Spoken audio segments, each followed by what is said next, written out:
Weather Service in Springfield has issued a severe thunderstorm warning for western Webster County, Dallas County, Greene County, until 9:15 p.m. Central Daylight Time. At 8:16 p.m. Central Daylight Time, severe thunderstorms were located along a line extending from near Urbana to near Morrisville to near Everton, moving southeast at 25 miles per hour. Expected hazards include 60 miles per hour wind gusts and quarter-size hail. Severe weather has been confirmed by emergency management.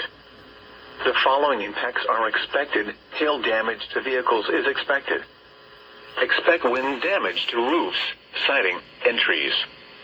Locations impacted include Springfield, Republic, Bennett Springs State Park, Marshfield, Battlefield, Willard, Buffalo, Rogersville, Stratford, Ash Grove, Fair Grove, Conway, Walnut Grove, Urbana, Brookline, Bennett Springs, Lewisburg, Windyville, Elkland, and Glidewell. This includes Interstate 44 between mile markers 59 and 111. For your protection, move to an interior room on the lowest floor of a building.